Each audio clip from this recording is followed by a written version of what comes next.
Hello, everyone, and welcome once again to Lack of Focus, Episode 1, your X-Wing Miniatures podcast.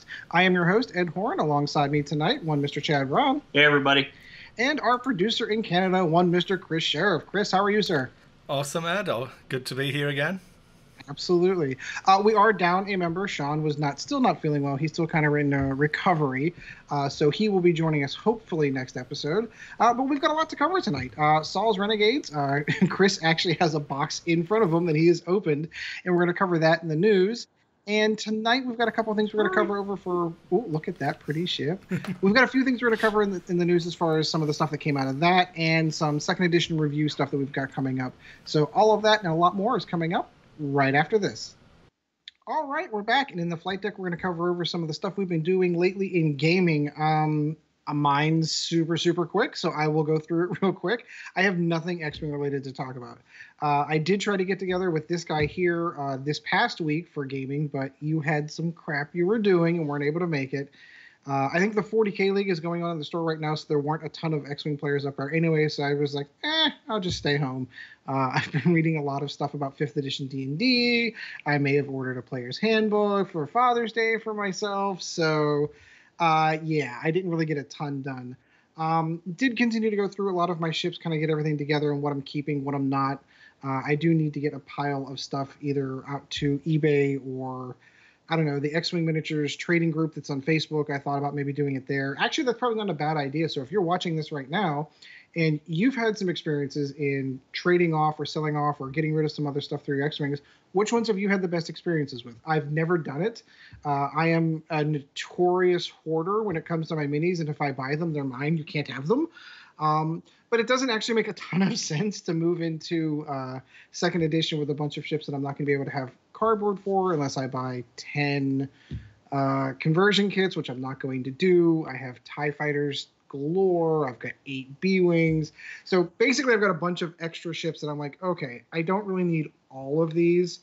So I'm going to sell off all those things, either sell them off or trade them off for conversion kits to be able to convert over to second edition easily. So I'm an admin on that Facebook group, and there was a post up there today already of someone selling just the cardboard for first edition from the Saul's Renegades pack. So, oh, yeah, fair one. If someone's going to just buy 1.0 cardboard, might as well.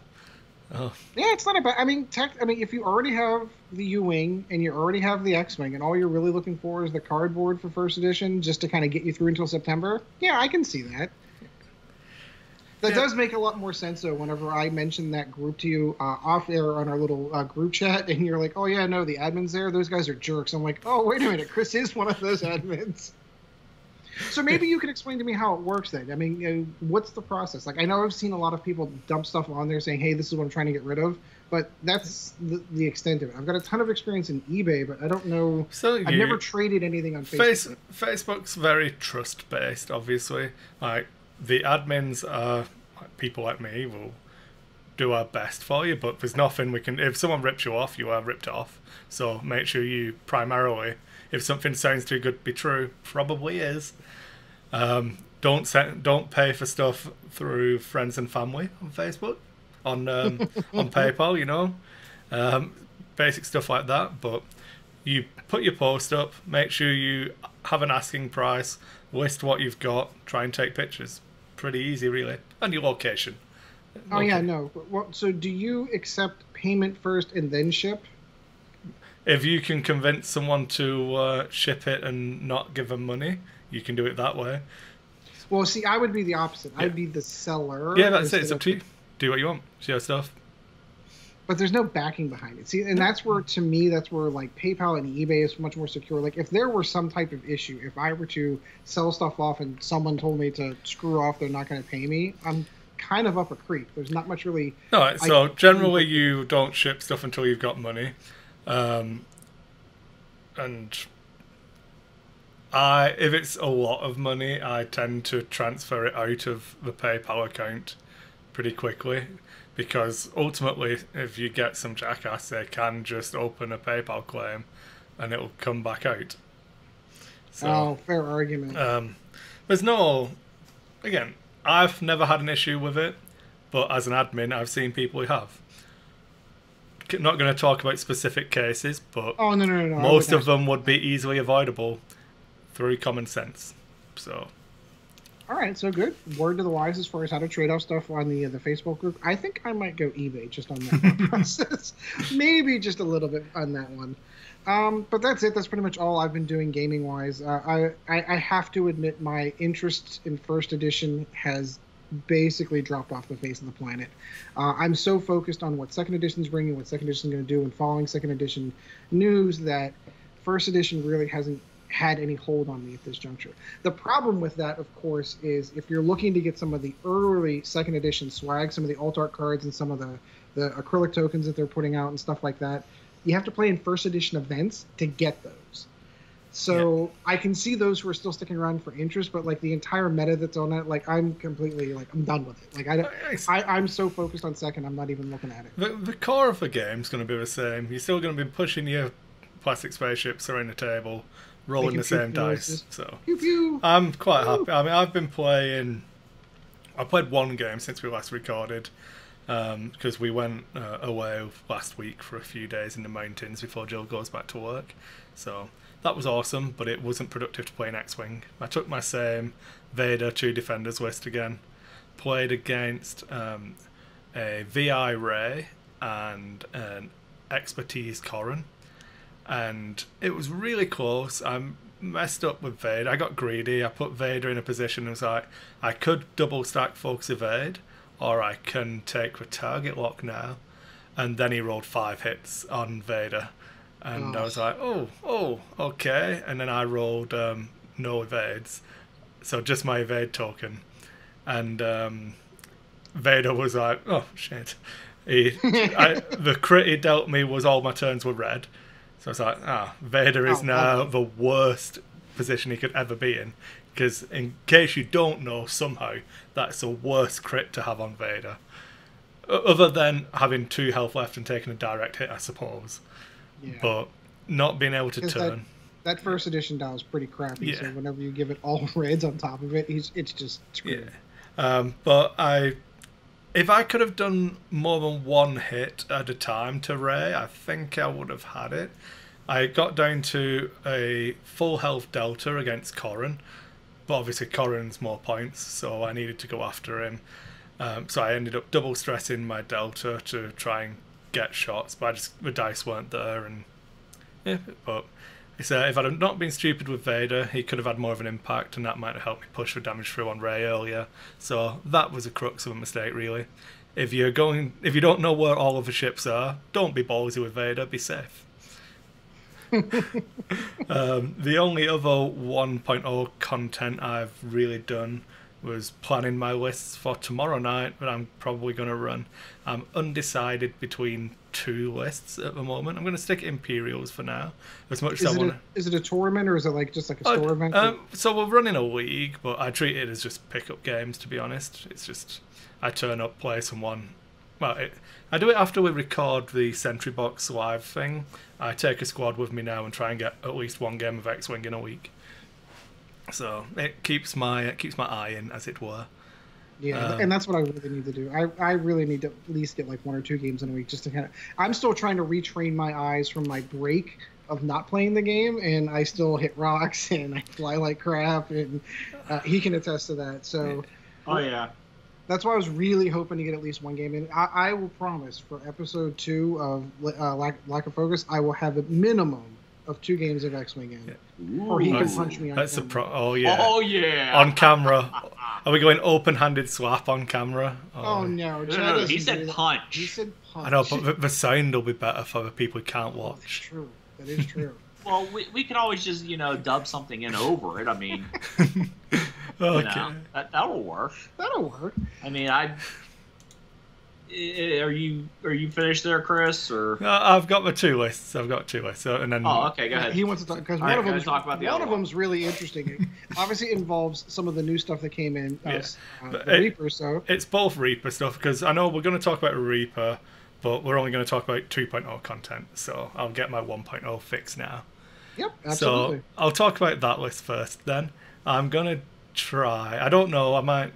This is one that's really tempting me in, but it is Whisper, So Buzzsaw Whisper, which is Veteran Instincts, Gunner, Fire Control System, Advanced Cloaking Device. And then my second ship... One of my absolute favorite builds for her. Yeah, is Echo.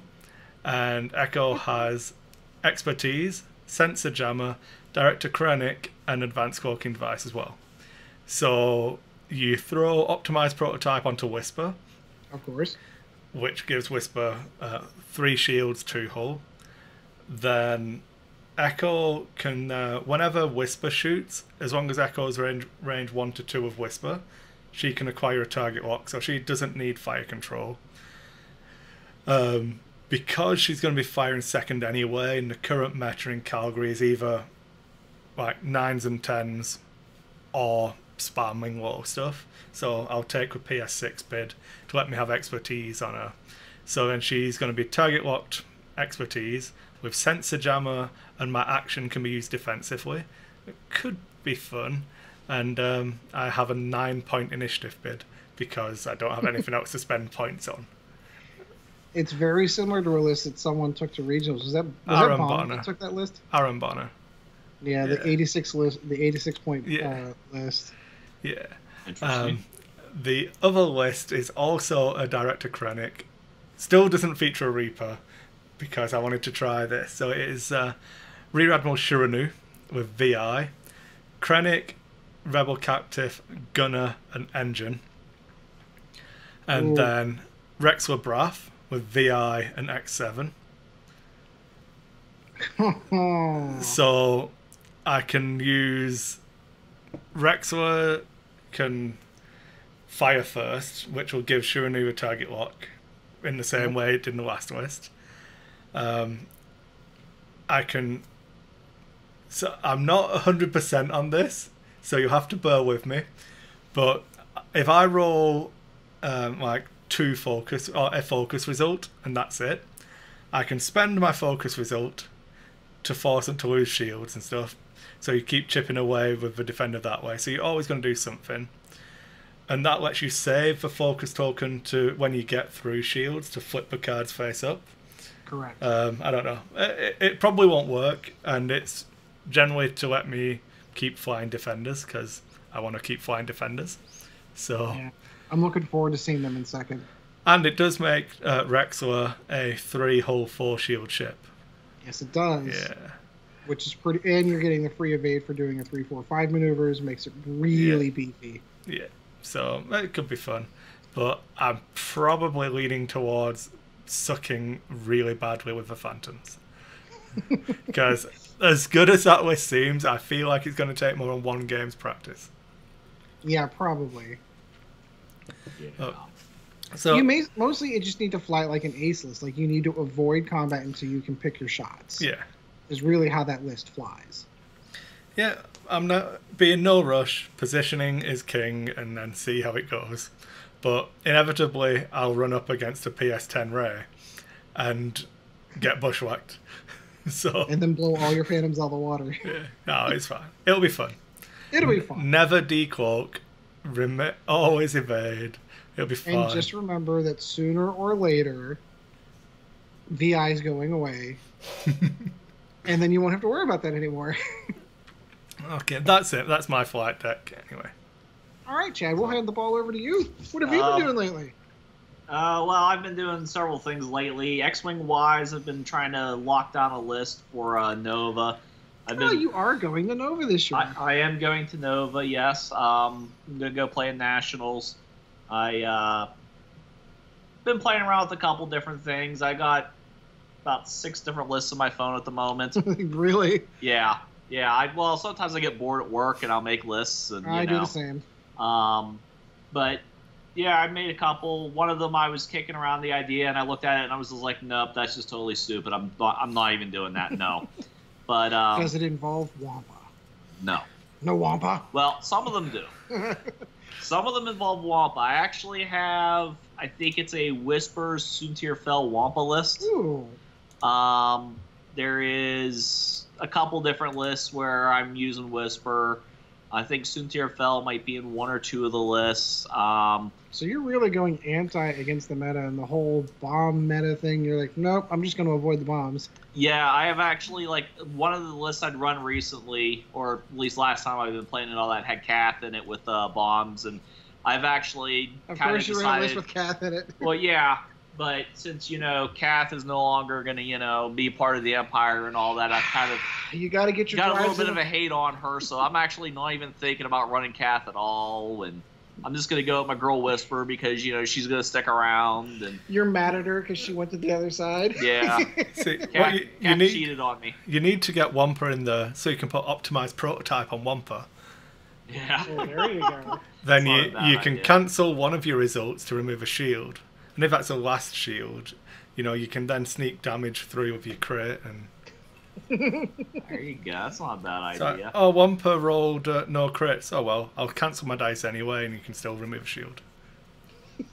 But yeah, I've been kicking around some different ideas. I didn't make it out to the game store because I am painting up some plaster ornaments, like Christmas ornaments, for somebody, and basically I'm doing the entire NFL, so it's going to be 32 ornaments, each one bearing the logo of a different team, and I've got enough ornament. I've got 8 different shapes of ornaments, so each division's going to be its own shape.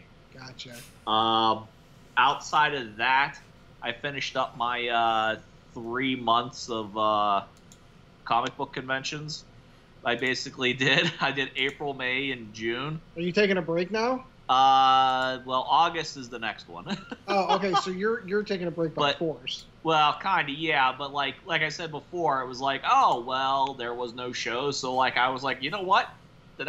Those 3 months right there, like in late spring, there's all these conventions going on. I'm like, I'm gonna totally get into that. And believe it or not, I actually got somebody to come out to a convention here. Who? Yeah. Oh wait, that was me. I actually went. He actually went somewhere. It wasn't a tournament, so it wasn't that big a shock. This is one of those situations where, like, I'm like, all right, I'm gonna go for Chad. I'm not doing anything else on that Saturday, and then it never dawned on me how far it was, because I'm so used to you hearing talk about like going down to Monroeville, which is like a 30-minute drive for me. So just on a whim, I was like, well, where is this at? Just to make sure, because I thought maybe the Monroeville one.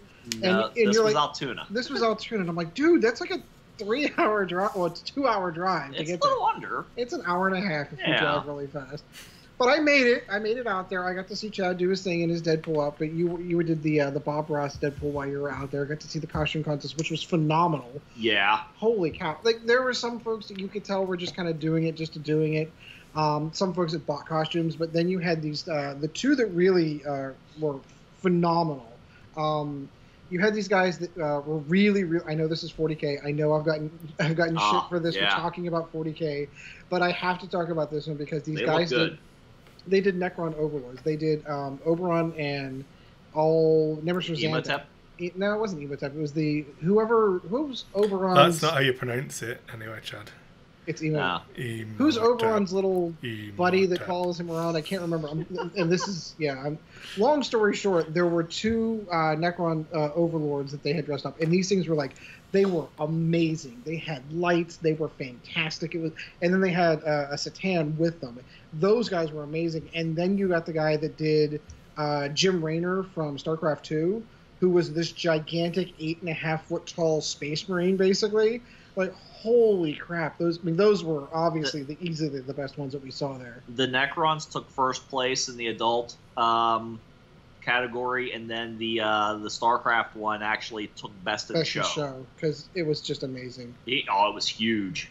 Yeah, but I mean, a ton of fun. I wish I would have had more time to stick around to kind of check some other stuff out. A lot of it was like a lot of people selling stuff, and there were so many things. I'm so glad I got out there when I did, because if I'd have gone back into that vendor room after, there were people that had like. I purposely didn't remind you. There were old school Star Wars toys, so like they still had like the 80s TIE fighters, action figures, the TIE fighter that you pushed the button in the back and the wings flew off. So I've never seen an original TIE fighter. I know my uncle used to have one, but it'd been broken before I got it. So I used to have all the Star Wars toys a lot of them. So did I. and I had them. Most of the stuff I had, and I was seeing, and then there was all the stuff that I never got to see. Like, I remember owning the AT-AT, the little thing in the back, you push the button and the guns would shoot. Put your hand in, move a head around. Yeah, you had to move, the Jabba the Hutt, and it had the little stand that he stood on that you could flip the things up and put people in the pit. Yeah. So it was like, I'm so glad I left when I did, because I would have been like, granted, they had some of the stuff that was in the sealed boxes, and like, oh, that's like $3,000. Oh, I'm not spending that. But some of the stuff was like $20, $40, $100, and I'm like, I would pay $100 for that to have that AT-AT sitting here. I'd totally do that. I totally didn't remind you about it. You were like, oh, you got to remind me to come back down here, and I'm like sitting there, and I'm like, so glad no, you did. you're gonna max your credit cards out if you do, So and glad you didn't. I am not gonna be responsible for that. No, that's not happening. But no, that was the last showing for the Bob Ross Deadpool. I'm actually moving on to another Deadpool character for August. Haven't quite figured it out yet, but I got still a few more months to do that. Any inspirations from the movie that you could bring from it, or? There is. No spoilers, Chad. Come on. No. Keep it secret. Keep it safe. Yeah, I am. I've been debating between a couple, so. Come on, your reference game's got to be on point, guys. Come on. Yeah, you just got to sneak all of the references in. It's okay. Heck yeah. But no, I did that, and like I said, it was fun. Did the costume contest, and then there was actually an after party where I actually was showing Ed the pictures of if you're a fan of Supernatural, the guy who played Rufus. I was actually hanging out with him at the bar at the bowling alley, and we did karaoke. We didn't sing together, but he was there doing karaoke. Brian O'Halloran came in and did karaoke. I got up. I actually sang "Sympathy for the Devil" in a different costume from Deadpool, just because I wanted to drink some beer. So I broke out the Jesus costume, so I could actually that's drink. Ironic. I'm giggling ahead of time. Yeah. So okay. So get this: the karaoke DJ did not have my first two songs. Which were? So I wanted to do "Running with the Devil" and "Shout at the Devil." It didn't have either of those, and I'm like, how do you not have those? And luckily, she had sympathy for the devil, so that was like, okay, fine. I did that, and then I was actually showing him the pictures of, if you've seen the Pirates of the Caribbean movies, you know there's the two comic relief pirates. One's the tall guy, he's got a fake eye, and then there's the shorter guy. He was actually there too. The shorter guy, yeah. I'm sorry, I can't remember his name at the moment, but he actually stopped me and was talking to me for several minutes. I was on my way to the bathroom, and he's all like, oh, hey, how's it going? You know, I got a picture with him, and it was a blast at the after party. But like I said, now that that's done with, and these ornaments, I'm trying to get these knocked out within the next week or two, so I should be able to schedule in some time to get to the game store and kick his butt. Or here. We can do it here. I can kick your butt here if you like. We are in the man cave. You can absolutely do it here. If you want your butt kicked in your own house, that's fine by me. I can help you play test your list for Nova. I was going to ask you if you're... Well, I would like a challenge, but I mean... Shots fired. All right. Well, I think we can move on from there. After that, we're going to go ahead and get into the news, cover over the new stuff that came out with the Reaper and Saul's Renegade. We're going to get to that right after this. All right, we're back, and in the news, we're going to cover over Saul's Renegades and, of course, the Reaper. Kris, of course, has those packages in his hands right now as we speak. As of the date that we're talking right now, he's holding them up. As of the date right now that we're recording, they were made available today, which means Kris got his grubby little hands on them. And there's some stuff in there that we may not necessarily have seen, like counts of cards and stuff like that. So let's start with Saul's Renegades, and we're keeping in mind we're keeping the second edition focused. So off we go. So if anyone's really desperate for the first edition stuff, I'll probably do a YouTube video just on the normal DiceHate channel on the first edition stuff, but we're going to stick with the 2.0 content. And I think the first thing that really jumped out to me is that there are 3 copies of second edition Cavern Angels Zealots, which is a PS1 X-Wing, which, given that I already have an X-Wing expansion as well from being at Worlds, and I believe they've spoiled all of the core set, looks like this pack's the only place to actually get the PS1 X-Wings. So Which also means that we've retired the old rookie squadron. Yeah. It's gone.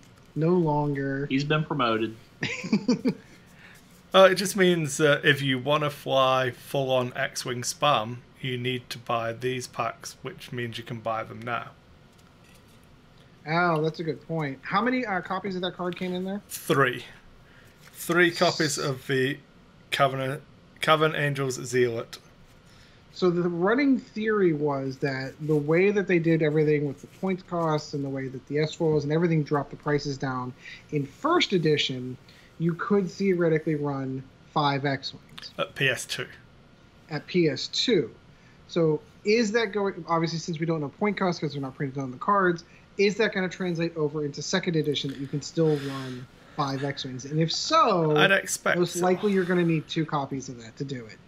Well, only if you want to run the PS1s, because I believe there's still a Blue Squadron, or the Red Squadron. No, Blue Squadron's over PS2, Red Squadron's PS3 now, is it? Or did it stay at 4? And then you start PS. Oh, yeah. Well done. Oh, no. That's okay. It went that long and I never even caught it. Take a drink. First edition reference.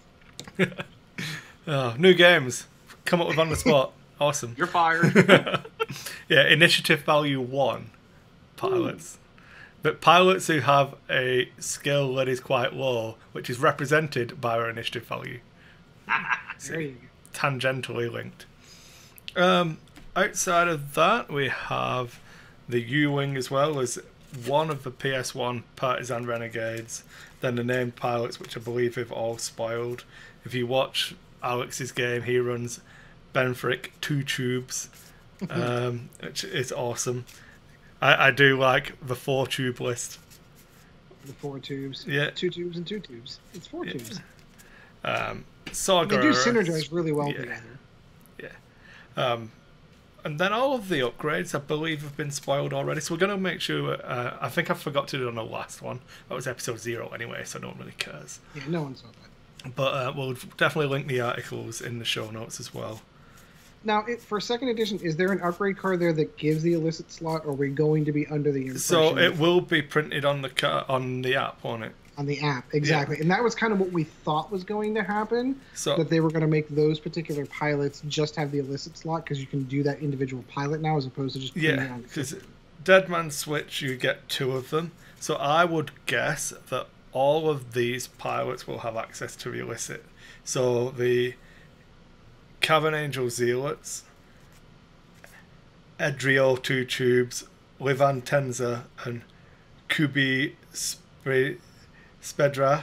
Aren't you happy we're making him do this in that year? Yeah, yeah, it's awesome. I am actually, yeah. So all of those, this. I believe, would have the illicit, and that's how you would justify keeping the points the same. So if you look at Z95's Force Scum compared to Rebels, in first edition, they're both the same points. They lose a point of pilot skill but gain the illicit slot. Right. So you could do the same thing with the X-Wings and keep them pointed the same, if you still value illicit as 1 point of initiative. Or 2 points, and 1 point though. Yeah. Oh yeah, no, that's true. Okay, yeah, I see what you're saying. Yeah. I don't really know that there's much else that people haven't already seen. If you shoot us some comments on Facebook if you want any more specific stuff. Obviously, by the time this is out, you'll have access to it yourself anyway. But we're just trying to look with our 2.0 goggles on. Exactly. Put those on before we started this segment. Yeah. What about the Reaper? Anything cool in there? A few things. One, it's a cool ship. Fortunately, the wings don't flap on this one, so I was a bit of a sad panda. Yeah, you mentioned that off camera. No articulated. I'm trying really hard, but they just won't flap. And then snap off. So I believe they spoiled the Director Krennic, but I don't know that they've read out the optimized prototype, because it is slightly differently worded to its first edition one. So this one is when you perform a primary attack out of your front arc against a ship locked by a friendly ship with a Director Krennic upgrade, you may spend 1 hit, crit, or eyeball result. If you do, choose 1. The defender loses 1 shield, or a defender flips one of its face down damage cards. So it's pretty wordy. That's a mouthful, and that's a lot of word. It's a lot of real estate now that they've got. They can word that like that. Yep. So the way it works is the ship that Krennic's on has the target lock. So that whereas in first edition 1, it gives Krennic's ship a target lock. So it's a little, it does work differently. Just a little different. If Krennic's ship has a target lock on the target of the optimized prototype, that allows access to the ability. So that's a gateway to the ability. Then you have to spend a die result, which is now clarified in second edition as being hit, crit, or eyeball. Whether that means there'll be an FAQ coming for first edition or not, we don't know. Because currently a blank is still a result, so you could spend a blank in first ed. So that is also different. And then this ability is awesome in that it does something once you've taken the shields away, in that it flips damage cards as well. Correct. So it still gives you some, like, you don't bump into those situations like, oh, he's out of shields, now I can't use the ability anymore. Yeah. No, you still can. And ducking away because I dropped a card, Krennic gives you a white target lock. Oh, so it gives you... Oh, that's cool.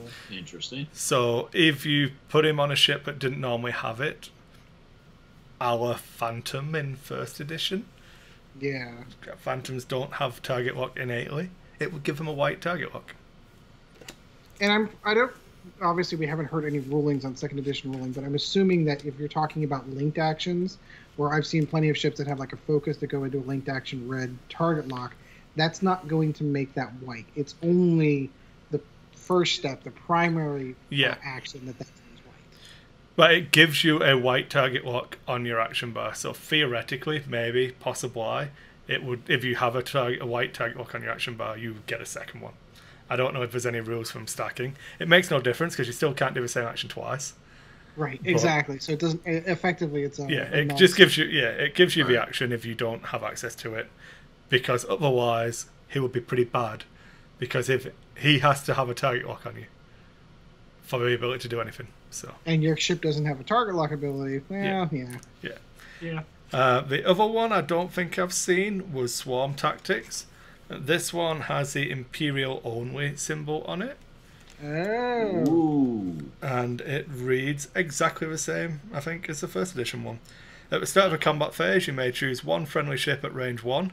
If you do, treat the initiative of that ship equal to your initiative until the end of the round.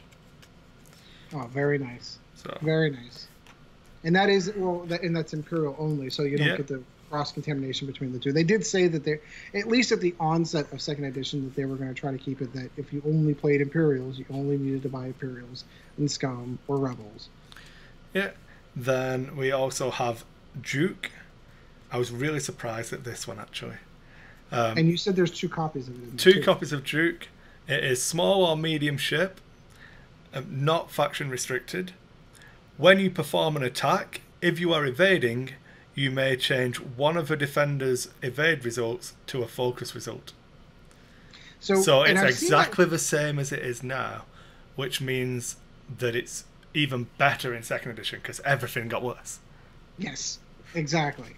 But I think it's interesting how they word that now. It says if you're evading, instead of before, it used to be if you had the token or they had the symbol on there, but they flat out spell it out if you're evading. Yeah. So, obviously, you still need to have the token present at the time. I believe that's talked about in the rules, that the act of having the positive token is what enables you to be doing the act. So you are focusing when you have a focus token. You are evading when you have an evade token. And obviously, you refers to a ship, not you, the player. You don't have to run around the table and... Although if you want to, feel free to. I'm evading. And then all the other cards have been spoiled. I really like the Tactical Officer giving you the white coordinate. So it requires a red, but it gives you a white. So I think that brings the shuttle in even without Palpatine. I think that's really good for the shuttle. The only other one I can think of is the Decimator's the got Decimator it as well. has red coordinate on there. Yeah. And then 2 copies of the ISB Slicer, which Imperial only, obviously, because it's an ISB Slicer. And I think it's in the article, but you can't remove jam tokens. So that's pretty good. So once you're jammed, you're staying jammed. Yeah. Standout Now, is there a pilots. range on that? Yeah, ships at range 1 to 2. Okay, I wanted to make sure on that one. Because if it's, like, board wide, that's, like, super powerful. Yeah, you better kill it. Right. But that's it for those two upgrades. Yeah. Anything else in the news you want to cover?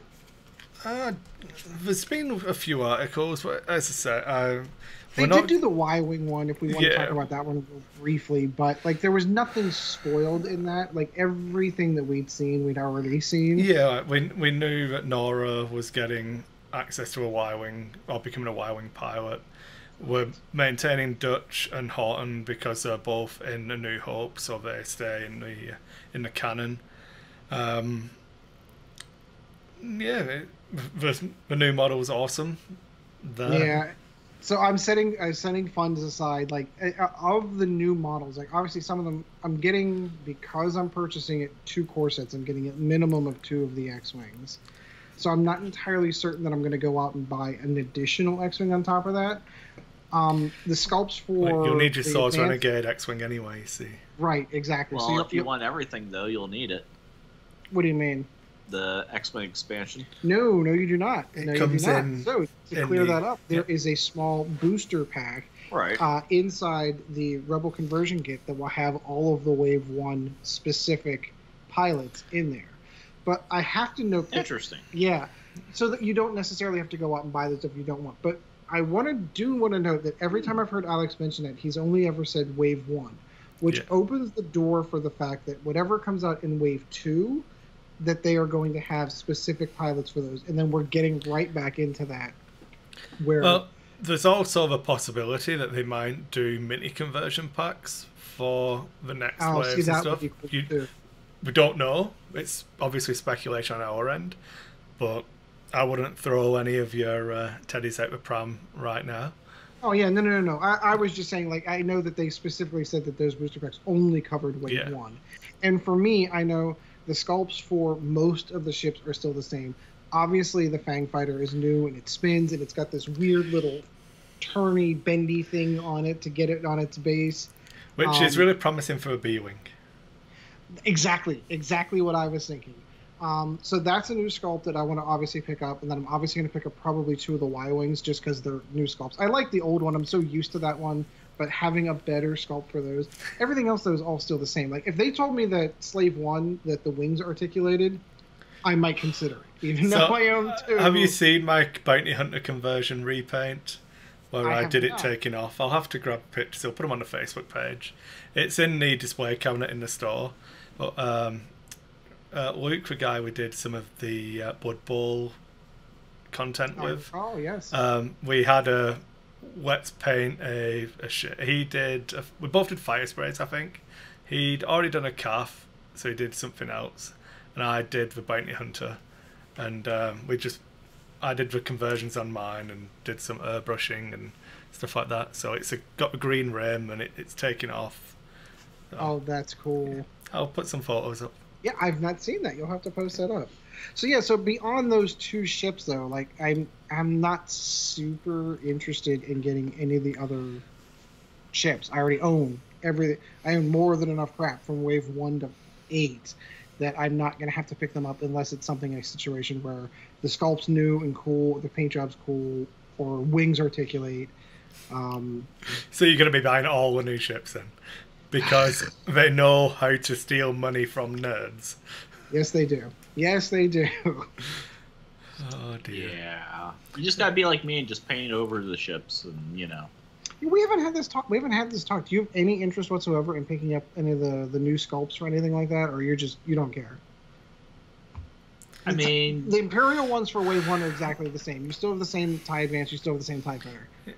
If it's the same, then probably not. Yeah, and I'm almost positive the wash on those, like, we're not getting the special edition wash from first edition ships, where if it was gray in first edition and the first time it was released, they kind of blued it instead of a gray like they. Oh, they're all different. Like the bomber's more gray, from originally being more blue.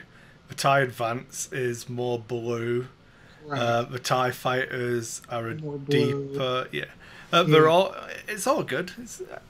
But remember, they did say as well that they're not at the moment looking at reissuing any of those old paint jobs. So the only way to get those ones is to buy the first edition packs and conversion pack. Gotcha.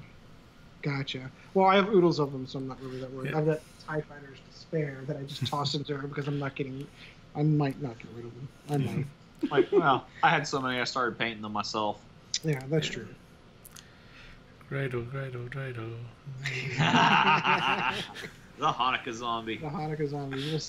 You'll see it on the table. We'll put a picture of Facebook on Facebook for it.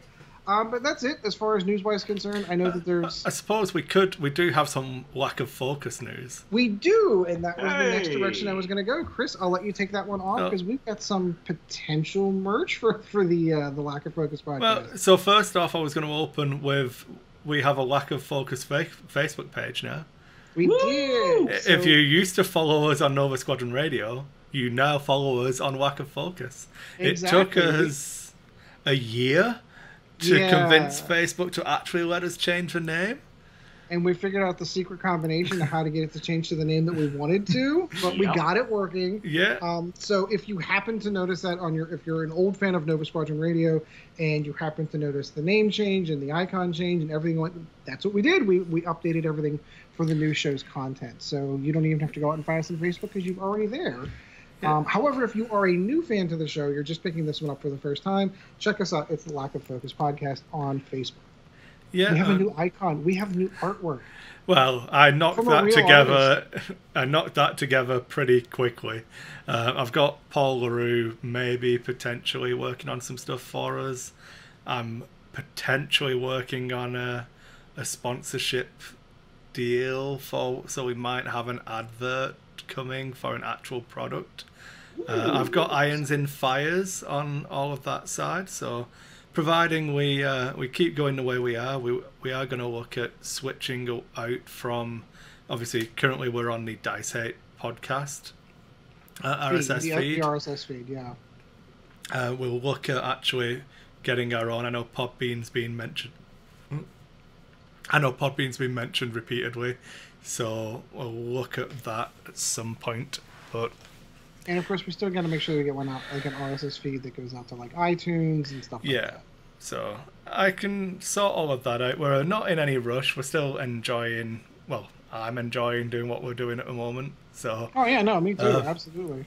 Well, but we're making progress slowly. We're not trying to rush it. It's not like we were going to do all the groundwork and then launch with episode 1. We thought we're just going to keep doing what we do and see who likes it. Part of that is kind of us getting back into the habit. I mean, when we were with Nova Squadron Radio, we did almost 3 years of every Thursday, almost without fail. Every other Thursday, almost without fail, of getting together, recording, and talking about X-Wing. We had some hiccups every once in a while here. Somebody would get sick, mostly me. We interchanged. We had a whole bunch of cast members, a whole bunch of fantastic cast members who are still all really good friends, which is probably a good time to give a shout-out to those guys for all the help that they did for us and all the fun times that we had during Nova Squadron Radio. For the format for this show, though, we're trying to keep it more small. I think one of the major criticisms. I think constructive criticisms that we received. Perfectly valid criticisms. Perfectly valid criticisms. Yeah. Was that towards the end of the show's lifespan, we really started expanding the cast.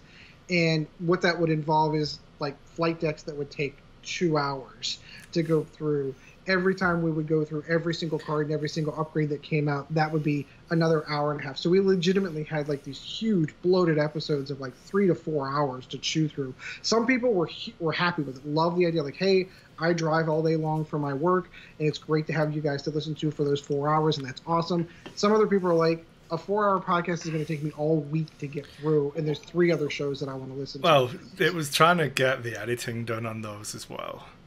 Yeah. Doing a 4-hour-long show's edit takes about 10 hours. Yes. And so there's a lot of... Yeah. So we may introduce on occasion a guest host to come in and maybe swap in and fill in the fourth chair. Obviously, Sean's not here today, and we didn't send out any feelers for anyone to hop in and fill that role because we really don't want to officially launch until Sean's here. He is part of the core cast. Yeah. But the four of us are what you've got for the most part. It's going to be Chad, myself, Kris behind the scenes running everything and doing all the legwork and hard work. Thank you, Kris. Yeah. And Sean, of course, joining us. We may have occasions where we have guests on, even if they're for one or two segments, just to kind of get those through. And we're trying to keep it, I think the target area is anywhere between 60 and 90-minute shows. We're not going to overbloat and go into these 4-hour marathons. We did one show, if I recall correctly, it was like over a 5-hour show. I forget what the hell we talked about on that show. But like probably not X-Wing. Oh, yeah. But they became boorishly nightmarish to even edit. And I love listening to it. I love hanging out with these guys and talking, so I could do it all day long, each day, every day. But we're trying to make it more of a digestible bite-sized shows. And by that, I'm saying 90 minutes when I know that there are podcasts out there that are 15 to 20 minutes. Yeah.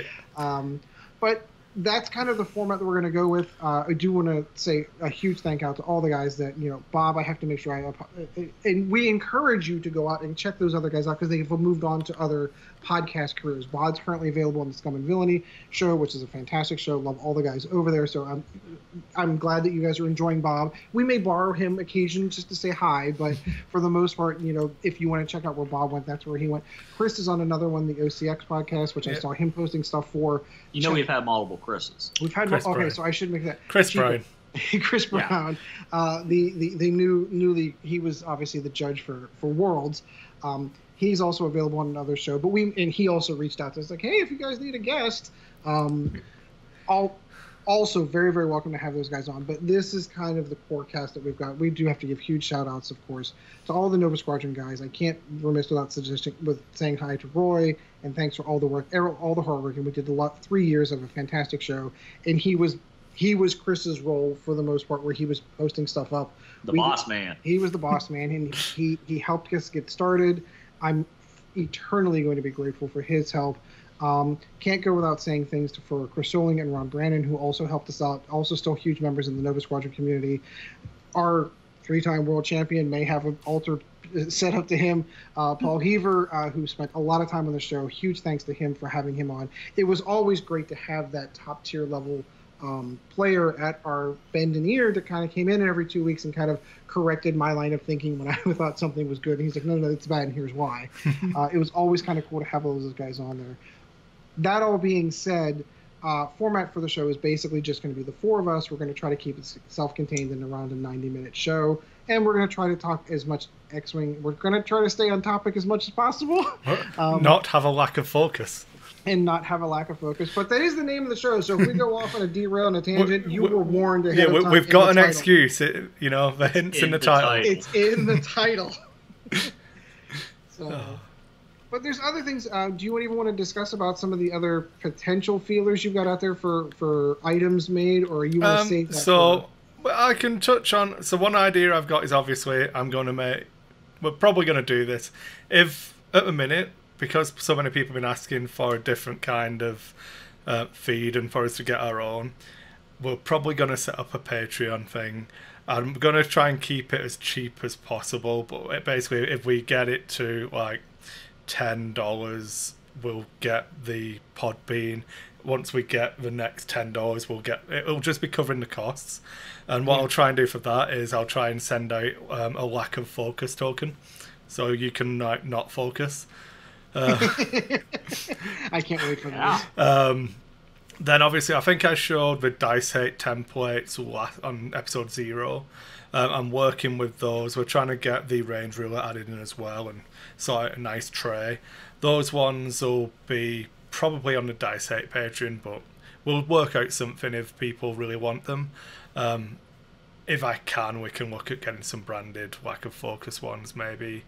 Then the guy who makes those, it might be looking at a sponsorship. I was a little bit leery, but get your templates and range rulers from Ed's recommendations. But so we're just going to leave it there. Reference game, go check out some old episodes. Oh, you can't because they've all been pulled. So that's one for the vets for you all. I have all the backup files. Every episode we ever recorded, I have all the original recordings and I have the final product. So if anyone ever really wants to get those episodes we have, I don't know how relevant they are today when it's all first editions conversation. Yeah. But we had some monsterly good shows in some of those. Oh, maybe I'll grab those off you at some point and we can put them up. But no, absolutely. Stuff like that. And then outside of Patreon stuff, we probably are going to get some t-shirts. I know Chad's been memeing like a boss this week since we got the Facebook group sorted out. So I'll have a crack at designing some t-shirts and stuff. Again, they'll probably just get thrown into the DiceHate t-shirt store because I already have a couple of t-shirts up there already. But we'll start short. We're not in a big rush, like I said. We're pretty laid back about it. But if people enjoy it, there's always somebody who asks about it. So we are in a niche group of a bunch of people that have a little bit of disposable income. So if you feel the need, if you enjoy what you're hearing, you want to kick us a buck or two, it's not we're not recouping Mercedes-Benz or anything like that. We're just trying to cover the fees for the RSS feed. And like I said, if it ever gets to a point at some of the other podcasts, we'll definitely be working out ways to give back to a community. I mean, I'm pretty set on probably doing some charity donations. We'll donate to Nova probably, because that's our ancestral home, as it were. Our Pathfinder, it's our ancestry, because you can't use other words for it anymore. Nice. Yeah. Okay. I think that's all of the news. Yeah. All right. Well, we're going to move on to the next segment. We're going to discuss a little bit of a recap of what we know so far going into second edition, kind of have some banter about that, and then we'll move on to close out after that. So that's coming up next. All right, we're back, and in the main topic, we're going to kind of do a Cliff Notes version, kind of a drive-by of all the stuff that we've collected so far on second edition. We're not going to go blow by blow with pilots, upgrades, stuff like that.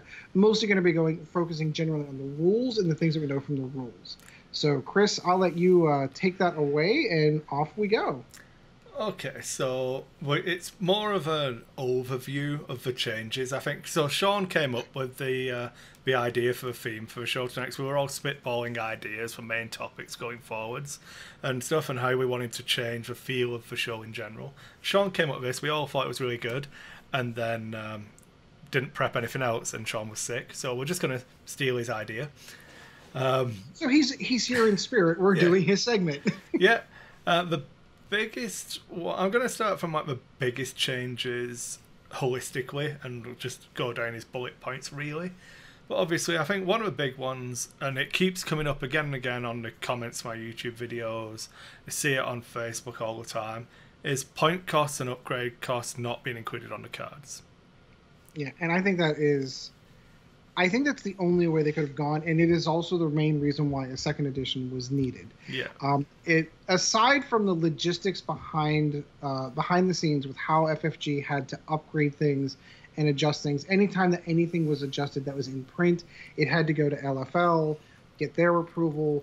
Now they don't need to go through that rigmarole. Also, it streamlines a lot. Yeah, it streamlines a lot, but then you get situations like, I don't know, the first one that comes off the top of my head is the Jump Master. Yeah. Where it made it through playtesting that was clearly broken when it came through, but when you're in the playtesting process, I don't know, but I have been informed in other games, you're really playing a game in a bubble. So you don't really get the full... It's been described as a meta that will never exist. Right, exactly. And I think Frank may have said something very, very similar. Like, he's playing the game in a state that the game's never going to exist in. So when that ship came out, it was clearly underpointed, it had way too many upgrades, and they nerfed it, and then nerfed it again, and then finally nerfed it a third time that dropped point costs and dropped... They were in a situation where they had no other choice but to correct that ship. Now they are not in that situation. If they have ships that are underperforming as far as turnout for tournaments, it's clear that the ship's overcosted or undercosted, they can make those adjustments. I always say the word on the fly, but it's not really on the fly. Yeah. They're really going to be kind of scheduling when those upgrades happen, but they now have that design space to say, ooh, this is 2 or 3 points too expensive. Let's drop that down. Yeah. This is 2 or 3 points way too cheap. Let's bump that up. This ship really would perform really, really well with this upgrade, or vice versa. You have a pilot that's clearly broken with a particular upgrade. Just pull that upgrade right off of him, and then he can't use it. So there's a whole bunch of design space. I think it's fantastic, and I think it especially for the lifespan of the game. I think Alex may have mentioned, like, they want to see where it go for, like, 5, 10, 15 years beyond, is how they're going to run the design like this, and that makes sense to me. Like, you're able to do that and make those changes and keep things relevant. Yeah. It's no longer a game where a ship comes out in Wave 1, a ship comes out in Wave 10, and is clearly better than it. Those Wave 1 ships never get flown again. You can adjust those points and bring them back in. I crossed screens, didn't I? It's okay. So the funny, if anyone's watching on YouTube, they obviously understand this, but for the podcast listeners, Ed and Chad are next to each other on the screens, but even though it doesn't look like it, the microphone is actually repeated on both screens. So whenever they reach across, you get double image, and it kind of messes me up somewhat. it keeps pointing out that I scaled you both slightly incorrectly. I believe I made Ed a bit bigger because obviously he's a main man. He's really like short in stature. I am. I really am. No. He's pathetic. Back on focus. Lack of focus. Lack of focus. So as a follow-up to that, I wanted to bring up and see your guys' thoughts on the app. And is it a valid complaint that it's moving into a computerized game where something like a Mansions of Madness where you need the app to be able to play it? Factually, we all know that they will be providing the PDF document that you can print out or still just have on your tablet and read on there if you don't want to use the app. But what are the general thoughts on that? Do you want to lead off on that one? I can do that. So no, I don't feel that you necessarily need the app. Most people already who are playing the game and who've been playing for a little while already have a list builder app on their phones and such devices. And basically this app is nothing but that. It's a list builder. It's where you're going to, find the points and find what upgrades go on the ships. But if you don't know what an upgrade does, it's right there on the card. So they're not taking that away. You don't need the phone to tell you, this is what, expertise does. You don't need the phone to do that. It's on the card. You just need to know what the points are and if that pilot can take it or not. So really, the new app is just a list builder. And of course, as we've mentioned several times before, there is a PDF where if you've got an old flip phone or you don't get good internet connection or Wi-Fi at your local game store, you can always just, pull up the PDF, print it out, whatever you want to do, and then you'll have that information there. So, no, I don't feel that it is a necessary, you have to have this at all times while you're playing. Once you've gotten to your tournament or you've gotten to the game store, you should already have your list built, especially for a tournament. You should already have your list built. Yeah. The app is no longer needed then until the next time you would need to make a list because it's nothing but a list builder. So the only good counter argument I've heard from the app, I do stand on the firm ground that I genuinely believe this is good for the game. It is. Anybody who is competitively playing this game is going to be keeping up. They're going to be they read the articles the instant they come out on Facebook. They're connected to the internet at almost all times. We are in 2018. I have the internet on my phone right now. I can get that stuff and have access to it. Now, not everyone obviously has that ability, but those aren't the competitive players. So we're going to take that chunk and move them over here and say that they're going to be okay with a free app that's going to update every time. Maybe you don't want to use the app or you don't have a smartphone, you don't want to be able to build it on something like that. Okay, fine. The second option being the PDF. The one argument that I've heard that is maybe a good argument is I'm a casual player. I don't go to tournaments. I don't go to game stores and play. I'm a kitchen table, play with my kids kind of player. How do I play the game when I don't know points costs and I don't know how much anything costs? There's a built-in, and I know that they use this term a lot, baked-in solution to every ship in the game, and those are those pre-built. I forget what they're called. Those the cards. Quick build. The quick build cards, exactly. So you don't need to know. Just quickly on quick builds, I've not been through a 1.0 packs of Swords, Renegades, and Reaper yet, but there are no quick build cards in that pack. There are no quick build cards in Swords. No. Whoa. That's interesting. Yes, it is interesting. Just interesting. Thought I'd drop that bombshell. Move on. Oh, okay, because you just basically destroyed my entire argument. Because my thought. No, I'm entirely with you up until I just went through this pack and didn't see any quick builds. Huh, now that is fascinating. Because it was my impression that every ship and every upgrade was going to come with those quick build cards so that you could literally pull them out of the box and say, depending on what encounter level you want to go, if you want to go the red, all the way to the low level ones, to high level ones, we're going to do an encounter level 8. I'll quickly open up the 1.0 baggie. Yeah, that's my curiosity is if I'm 99% sure you wouldn't put the 2.0 quick builds. Yeah, they're not in here. Okay, so they're not. So there are no quick build cards in that. So that, in my opinion, changes my opinion. So if we end up getting those second, I can't imagine that they're going to do that with this. But how do you do that? How do you components for second edition? This is reading directly from the pamphlet from the TIE Reaper. This expansion includes all the ships, cards, and additional tokens required to add the TIE Reaper to X-Wing second edition, which is the official name. It's in bold and everything. So 2.0 is wrong. It's second edition. The rules required to play a revised version of the game will be included in the core set. These components are a sneak preview of the X-Wing's exciting future. The Reaper will occupy a medium-sized base in second edition, so this product includes the medium-sized base and the matching ship tokens. Yep, and it's all the components are in a separate bag, and there was no quick build in there. So I will make this commitment, as I like to think of myself as a gaming journalist. I will reach out to FFG for comment on this, and update people on the Facebook page as if I get a response. So that would, if that is the case, though, and it's not like a misprint or an error, or it's not going to be in the core set that they're going to have those in, or something like that. They might have them in that baggie, the secret baggie that they didn't spoil in the conversion packs. We don't know. In the conversion pack, that's a fair, that could be a fair argument, but that would put it could have been overlooked like a blue line on the Sea Rock. Yeah, it's been known to happen. But that would put the casual player in a fair argument saying, I have a product that I purchased out of the box that I can't use. Yeah.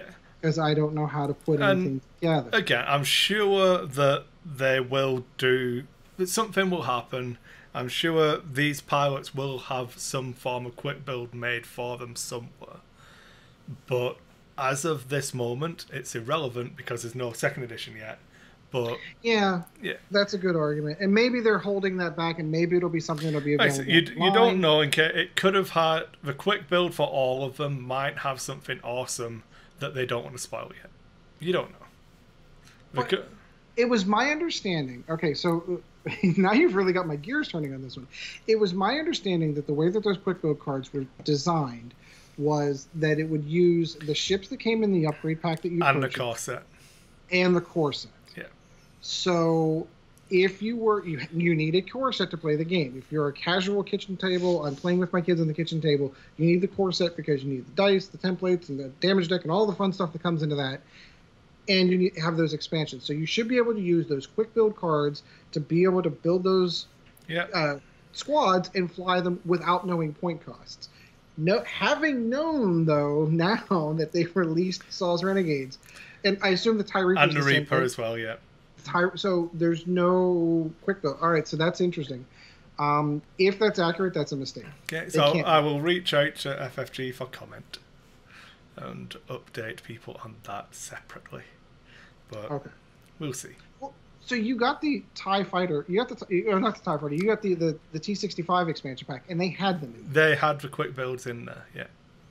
The only other thing that I can think of is that maybe there's a second shipment of Saw's Renegades and the Reaper that came out with the second edition packaging that we just haven't seen yet. So the actual packaging has the include second edition content printed on the box, because they actually, when they announced second edition, all of the articles, the box art images were updated. So they had a pretty good handle on the marketing side of it. Huh. I wouldn't be surprised if it is something that got missed, much like the blue line on the Sea Rock type thing. It just never came up, and literally. Well, and they were probably again, I don't know if you listen to the interviews the way Alex and Frank talked about, like they were in development for second edition for a year and a half prior. So but it's not you're like developing first edition content parallel to it, so. Right. This might have all been mixed in, and then it's like, oh, we'll add some second edition stuff in last minute. You don't know how the play testing went for it, how the design scope went. Well, and you don't know what the release schedule was for, because you don't know when the intended time frame for that was to come out. Yeah. And now that I've taken 5 minutes to think about that, they're not going to release a box that has a different artwork, because they're not going to pay an artist to do two different artworks, two different designs. Well, remember, there's no artwork on the 2.0 boxes. Right. I don't know. If that's the case, you would hope that FFG would put something out that you'd be able to download the quick build cards for those, and that would hopefully correct the problem. But what it does is it doesn't take the person who has no internet access. Yeah. I know they're out there. I know there are people that don't get on the internet. Amish. Why are they doing it in a game store buying extra? They don't even know what Star Wars is. To be honest, there's no point in talking about those people, because they won't be listening to us. Yeah, that's true. Our target audience has the internet, so right. If you're listening to it, we're probably building a mountain out of a molehill in this one. To be honest, I do think there are two other solutions to that. What you want? Well, no, I mean, so FFG has put out ships with obvious upgrades to them. I mean, how many times have you, throughout first edition, gotten a ship and it's like, oh, this upgrade is so meant for this ship, and that's why it's here, and it's so ridiculous, I couldn't see not putting that there. Right. So, I mean, it's not too hard to figure out, oh, this definitely goes with that. Or right. B, go to your local game store. There's plenty of people there. We're called nerds. We'll help you set up a couple lists that you can then go home and play with your kids all you want. I think that's true. The community is going to come into it, obviously. If you've got someone in your community who doesn't have a smartphone, just build them a list, man. Yeah. It's not... I think this is where the X-Wing community has its chance to re-establish itself as the awesome community it used to be, and not the cesspit of Fen Kane and Ghost that it became. I forget which Howard brother it was that posted the video on the Nova Squadron Facebook page, where it was the new guy coming to the tournament, to his first tournament. It's just this kid in this continuous loop. Yeah, I just watched that. Yeah, don't be those guys. Yeah. If this is the case, though, I understood that the original design scope for any X-Wing product was it was supposed to be an out-of-the-box experience. Yeah. So that you're supposed to be able to open a box and play with the contents of that box. Yeah. If you do not know how to assemble those squads, and you've already been trained by buying a core set that has these quick build cards, and this one doesn't have it, that's a mistake. And like you said, considering the rush to get from... This needs to get out first edition, and it needs to be second edition development at the same time. I don't believe they spoiled any quick build cards from the conversion pack from memory. So there might be a whole stack of quick build cards in them. We don't know. Like I say, I think we'll move on from this thing until we this one turned out to be give FFG a chance to comment and see what they say. But it'll be interesting. So moving on, obviously we'll stick with the squad building thing. Not having to buy out of faction. That's awesome. Yeah. That's fantastic. I can't tell you the number of times, Star Viper, that I had to buy ships, Star Viper, that I had should no have just interest. asked me. I've got 4 of them. You could have had one of them. I've got auto thrusters. Right I like auto thrusters. Star Viper, yeah, exactly. So and that wasn't just unique to just auto thruster. That was from the PTL. onset of first edition on, where there would be upgrades that you would want for your ship, and you would end up purchasing ships that you didn't want to fly. Q-Rex fighters for crack shot, A-Wings for push the limits. It's right, exactly. Yeah. So if you were an Imperial player and you didn't want to play A-Wings, you needed A-Wings for push the limit until the Imperial vets came. Yeah. I have to call you out on some bull. So. Here it comes. Here it comes. I was waiting for it. Right. So he's complaining he's got 3 Star Vipers sitting in his showcase, okay? I guarantee you, if auto thrusters didn't come in with the Star Vipers, he still would have 2 Star Vipers. Because he'd have the original one because he's a collector, and then because he's a collector, he would get the second, the repaint one. You would have them both. There is some truth to that, but at some point in time, I stopped that. Come on, Chad. We are on the internet. He needs to complain about something. At some point in time, though, I did stop that policy of like buying a minimum of 1 of every ship. I think it was right around the time that the quad jumper came out. I don't own a resistance bomber. And I was going to buy... I wanted to run a TIE silencer, but I'm not buying any until they're released in 2nd edition. So I am no longer going to buy any resistance or first order products until Wave 2. Yeah, I think that's probably a fair... And the same for me, because I want to kind of get an idea of what they do. But he is right, especially... We jumped into this game around Wave 3. I bought everything in multiples of them, from Wave 1, Wave 2, Wave 3, and everything that came out. I got a minimum of 2 of everything that came out. Only bought 1 Corvette. Only bought 1... Oh, I only bought 1 Palpatine card and 1 C-3PO card. Right, exactly. Yeah. I mean, spent $80 on each, but yeah. Yeah, there were 100. Oh, 100, yeah. That's right. It's come down some places. Well, yeah, you can get the discounts. But yeah, like me, I paid full retail for that I paid $100 for C-3PO. You better believe I want to fly this ship at some point in time. Well, at least whenever you bought the Imperial Raider, not only did you get Palpatine, but you also got the fix for the TIE Advance. For the TIE Advance. So yeah, you did get a couple of other cards. The Rebel transport came with the fix for the X-Wing. Or so they thought. So they thought. And you got cool pilots in there, like Jack Porkins. Tarn Misson was in that thing too. So yeah, and you got a cool sculpt for that one too. You got Wedge's paint scheme. Right, exactly. So on with factions not having to buy out of faction, the fact that each faction will feel more distinct again. So obviously when Scum and Villainy came out, Frank announced all the interviews, stuff like that, talking about the fun mechanics of we're going to either screw our friends over or screw you over in some way, and that kind of feel for Scum and how they felt that it was more defined for Scum. How do you feel about them going back, and do you actually see, from what we know so far, do you notice those distinctions at the moment? I think from everything that we've seen, it was interesting the way that he pointing that out too, because Scum kind of came in with that feel because they had the ability to build it from the ground up. Unlike they were kind of, Frank came in at the tail end of Wave 3 and Alex kind of followed in right behind him. So the Imperial and Rebel sides were already established, and they were all kind of like, they had a feel to start off with, but then they kind of branched out to catch up with everyone else. So I like the idea of being able to recenter. Imperials definitely feel like they're going to be very swarm oriented. They're better in a group than they are individually, kind of thing, unless you're an ace. Rebels have already got that feel for, we're going to help each other out, help my buddy out, pass a token here, upgrade a shield here, that kind of thing. Sean's notes here is obviously brings in the ship abilities, and that's going to be part of the Imperial flavour. And right, I've heard, I think it was Alex talking about it as being tools for the job for the Imperials compared to the jack of all trades Rebel ships.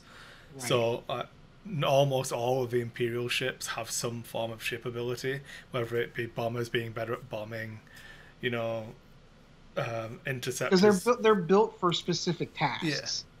That's how those ships were designed. So that it's going to be interesting. For me, though, where my curiosity comes from without having to buy out of faction are those generic cards. So, for example, you opened up the TIE Reaper and had copies of Juke in it, and those were non-aligned cards.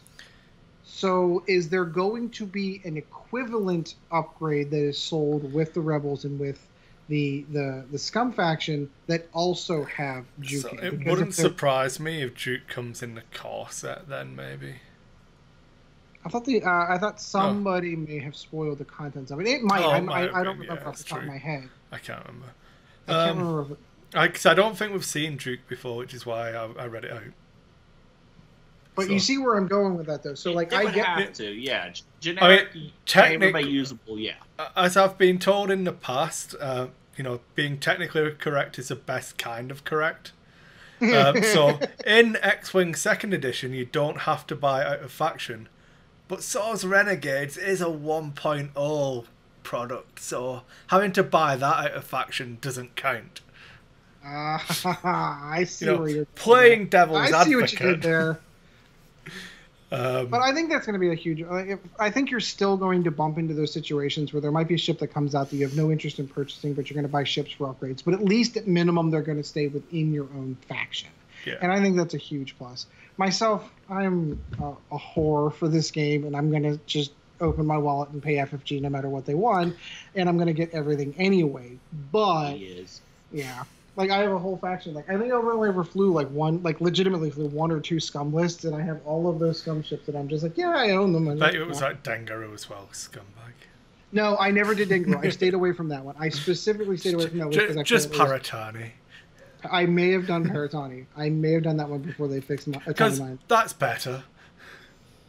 Well, it involved one of my favorite characters from Star Wars with Ventress, so like that's the only reason I made that exception. At least that's what I told myself, and it was really, really good. Whilst trying to wash yourself off. Yeah, I'm trying to wash the scrub away the dirt. If I make it sound like a fluff excuse, it works, right? Right? No? Okay. I tried. Okay. I think in episode 0 or one of the earlier ones we spoke about the base size. But obviously we'll do that again because it's episode 1 of Lack of Focus now. Right, exactly. So introducing the medium base size. Go. Love it. So you started reaching that point, I think, right around the K-Wings when I started feeling it, where you had those ships that came out on small bases and you're like, this is a little off. But even going behind a little, IGs felt small on the big bases. Yeah, so did the fire spray. And the fire spray. That's exactly what the one I was thinking about was the fire spray. Really felt a little off on this gigantic base, but it's a little kind of ship like this. But it's too big to be a small base ship, so it did kind of limit some of those areas. I'm interested to see what all ships kind of get migrated over. I think we know most of them that are getting migrated over, and some of them are common sense stuff. Like the Silencer is going to be on a medium base most likely, simply because the Silencer is rumored to be getting a resculpt because it's not to scale. Now, how many times did I hear that was absolutely, that's right, that's the absolutely right scale? And those are almost from, like, semi-official sources. It's just the rumors I've heard that the Silencer... It wouldn't surprise me. That's okay, I'll keep my gigantic one. I'll just leave it where it is in the show. It's okay, I've seen people flying... someone converted and magnetized the giant Hasbro First Order ties, like double the size. And they just fly them with a Silencer on it. It's in the store. It's not a store championship, so we just let it. You let it fly. Oh, God. Yeah. Obviously, we had to buy we've got the correct bases and the correct inserts, so we've bought the ships. But just having these giant TIE fighters flying around the table. Ooh, that's awesome. When those things bump, they're a pain in the ass. I'm really interested to see what the movement's like on those medium bases. That's where I was going to come in. It's the thing I am most excited for is learning a brand new size of base and how that moves and how it feels. And I know exactly what, if I do a 1 hard on a large base, I know I don't clear my own base. I know that this is how I change the angle. I know that if I do a 1 bank left and then a 1 boost right, this is where it moves my base. I've got no idea. As stupid as it sounds, I've got no idea. This is the first time I've seen it in my hands. Yeah, in person, you're actually touching it. Yeah. So I'm really excited to learn a new ship and a new base. And it's going to really kind of mess with your peripherals as far as like learning to eyeball where ships are going to land. Yeah, no, I agree. I think that's going to be kind of interesting to see. It's almost going to be like learning how to fly the game again. Granted, everything else is going to fly the same, but you're adding a new wrinkle to it. Well, because of the nature of X-Wing's movement being front to back, the actual length of the base and the width of the base and all of that is fundamentally important in how a ship feels on the table. And I remember I've put this argument forward hundreds of times about, like, yeah, the IGs look small on a large base, but the dial is representative of the movement and the feel on that large base. It's a combination of the dial and base size is what gives you a feel of a ship's movement. Like the Fire Spray and the X-Wing have got an awfully similar dial in first edition, but they fly markedly differently because of the base sizes. Yeah, absolutely. So I'm really looking forward to getting those on the table and trying them out. Yeah, I don't know, the way I play is I visualize everything. So like I can look at a ship and I will visualize the template, and I can visualize the base at the end of the template and everything, and I just it's just the way I play. And the medium-sized base isn't going to be anything different for me because of the way how I can visualize it. Because like I'm seeing the base sitting right there on the table as the ship itself, and I can just pluck that image and place it down to where it needs to go. He does have an uncanny ability for doing that. I do not. How many times have I missed a rock by like a millimeter? Because like I can plenty. And like I've played games where people were sitting there, and I'm like, okay, well I'm gonna do a hard one to the right, and they're like, you're on that rock, and I'm like, no, I'm not, and they're like, yeah, you are, and I go, look, boom, right there, and they're like, I don't know how you missed that. And it's like I can visualize it, so like, but not everyone's like you. It's fine, but you like. It's kind of, to throw back an old Warhammer reference, it's when they removed guess range weaponry from the game and allowed pre-measuring. It's like, oh, it takes a skill out of a game. Well, it's only a skill for the first, like, 6 months of playing. After that amount of time, you know how far 32 inches is. You know, your mum's been talking again. Different kind of show. Wow. That's the lack of focus after dark. After this, apparently. We're going to talk about those cartoons, apparently. Oh dear. I had a thought in my head, a point I was going to make that's completely gone. I remember what I was doing, learning that medium base, fair enough. It's only going to be new whilst it's new.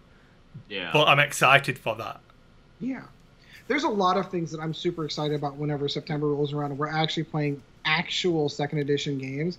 I'm really kind of looking forward to seeing what the meta is going to be like, because and we don't know exactly. I am sort of basing it on an assumption that because they're releasing everything in a conversion kit, it's going to be everything is legal, go. So nobody knows what's good.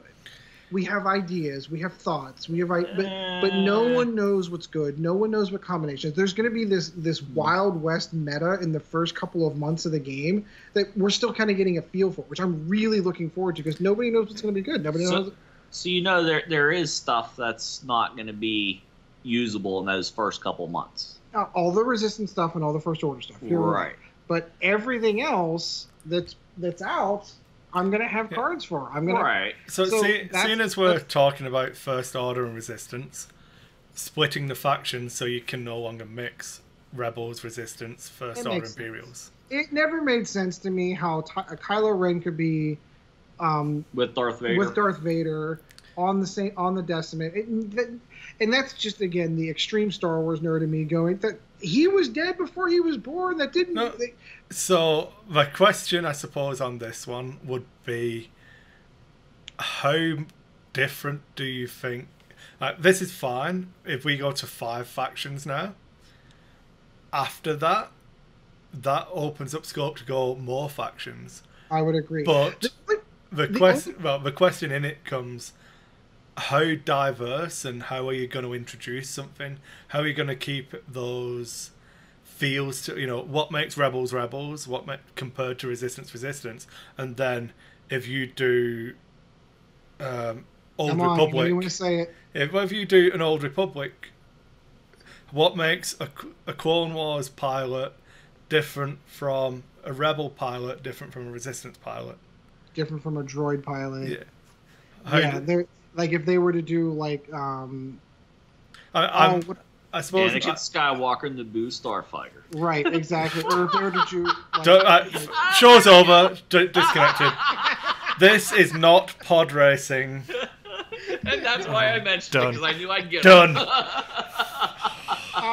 It's okay. There's only one thing that's more cringeworthy than that line, and it's the same kid, and it makes me kind of glad that his wife didn't follow the track you would have hoped for as an innocent child.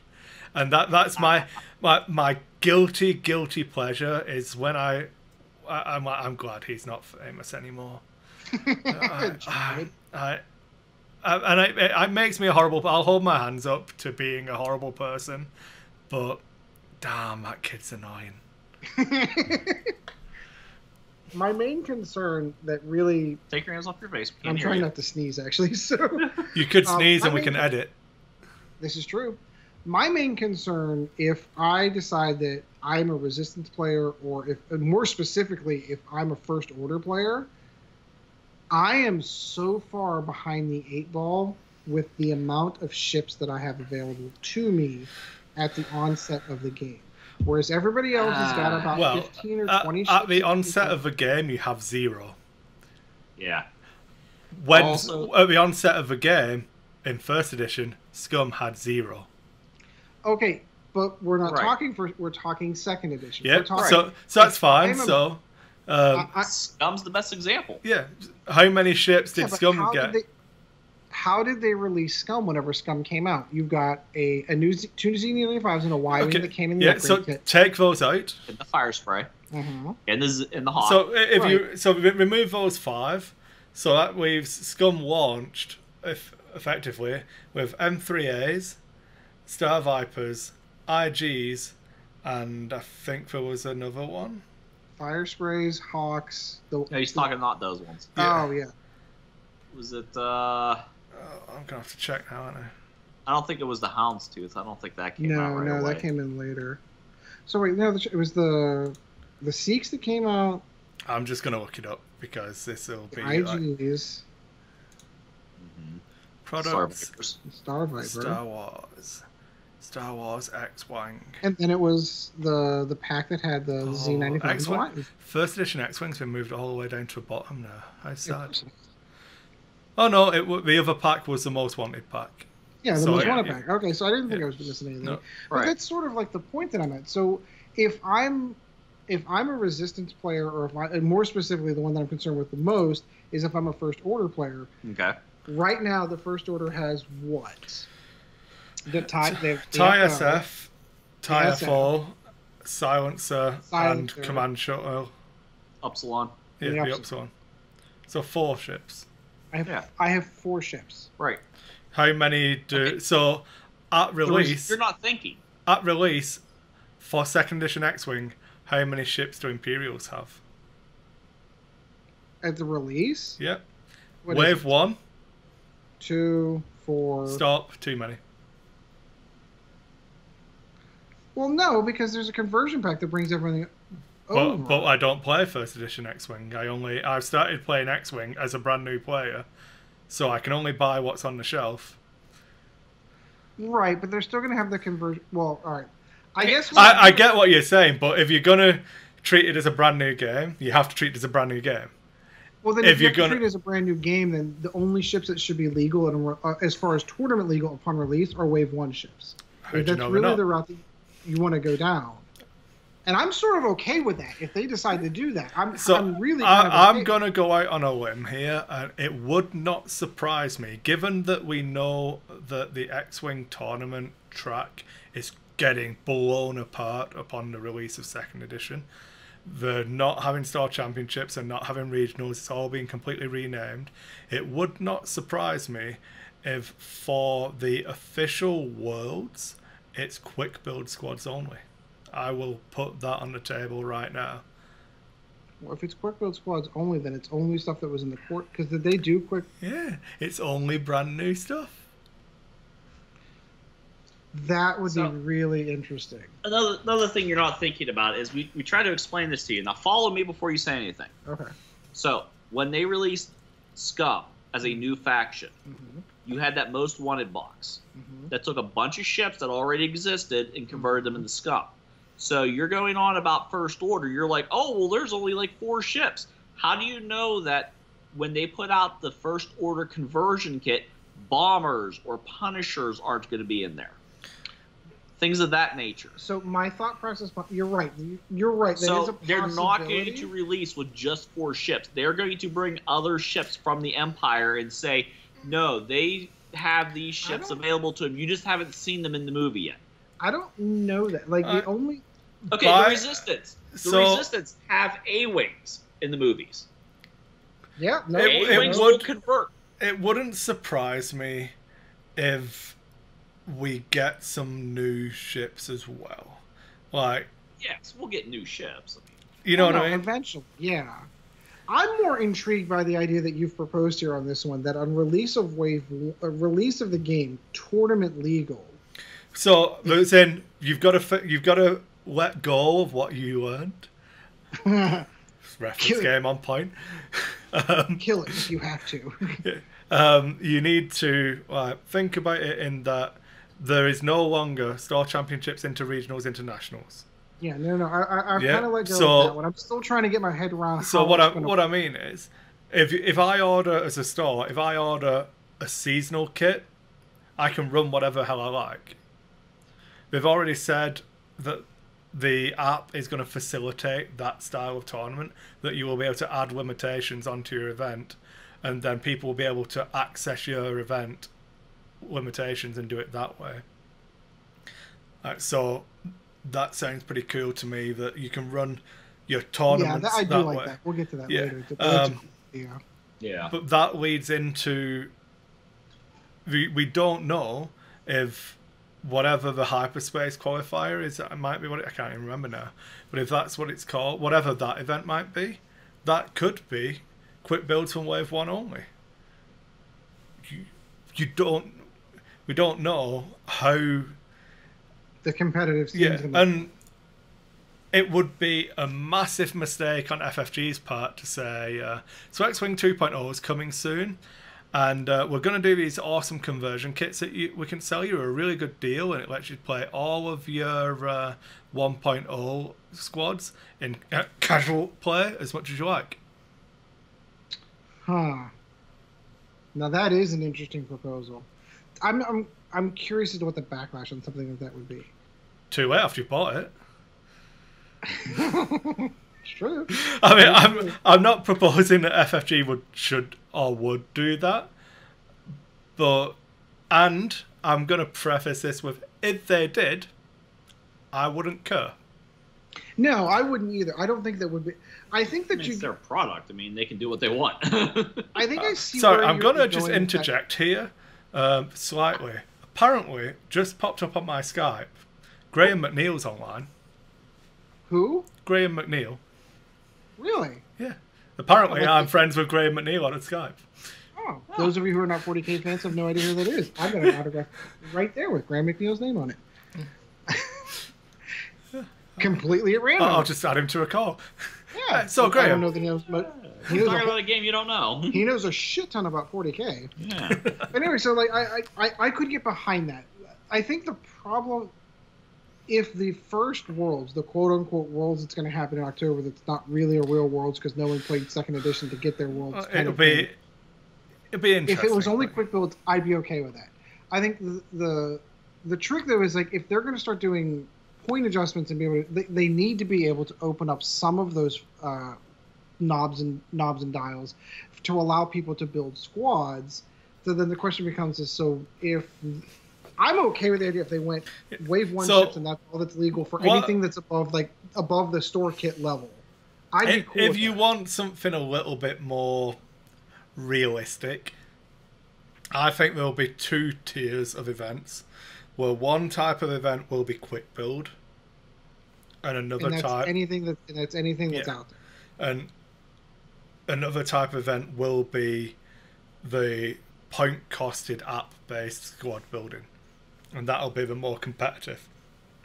But there'll be a more casual tier of event which is designed to be your store kits, what maybe up to what used to be store championships, your Imdar alphas, your Kessel runs, all of those type of events. Would not surprise me if that comes out as quick build events, and then we get into more hardcore stuff for real tournament players. And yeah, you run the risk of fracturing your scene into 2, but that to an extent already exists. It just formalizes it and gives each group of people something to cling to, and this is the way I enjoy playing the game. It is equally as valid as the way you enjoy playing the game, and they can both coexist, would be my thoughts and hope. You've given me a lot to think about on that one, to be honest with you, because I guess I was sort of under the impression that day one floodgates are going to open, every upgrade card, every ship, everything's legal. It might be. We don't know. And it very well might be. And now I've got this thought in my head, well, what if it's only the wave 1 stuff? So like you can only run, TIE advances and TIE fighters. Like you can play the casual events, like you said, store level events for this stuff, but once you start getting into those higher ones, it's just these couple of ships. So then that would level the playing field when First Order is released and Resistance is released, because we'd be on the same level as far as the number of ships that are quote-unquote tournament legal. The problem I see, I think we should probably save a lot of Sean's points for next week now, because this is taking up more time. Oh yeah, because now we're running really, really late. But I can't, with the release schedule, we have Wave 1 dropping in September. If you judge it on past FFG releases, that puts us probably March time 2019 for Wave 2, if they do it slowly. Which, I wouldn't surprise me if it's a 3-month turnaround and we get Wave 2 at Christmas time. That wouldn't surprise me at all. But we'll be conservative and say 6 months later we get the next wave, because that would take us back in line with what's historically been the case for X-Wing. We're on wave 14 now. The game's been around for about 6 years, so roughly every 6 months, with spot waves in between, stuff like that. There is no extra content for Resistance and First Order from now to then. Resistance, you're correct, you can add A-Wings. We've not got a Resistance A-Wing model. We don't have a Resistance lander that Leia lands in The Force Awakens. Yeah. So that's potentially 2 ships they could do directly from canon of the movies. The First Order, however, you only have the other shuttle that they land troops in. Is that, or am I thinking Rogue One now? I think we're thinking Rogue One. Rogue One, that was the Reaper. Yeah, that's the No, Reaper. There's definitely another kind of shuttle that they haven't done. At the very, very beginning of Force Awakens, when they come down on the planet. I think those were different, and then Kylo Ren had his own shuttle. So, that's it. Every other ship we've seen for the First Order is out already. So, you are correct in your assertions that if they release in the normal window, unless, and you don't know, the relationship has to, like, hell, we're doing a 2nd edition of X-Wing. The entire hyperspace report was hosted by Disney, not by FFG. Correct. By LFL, which is Disney.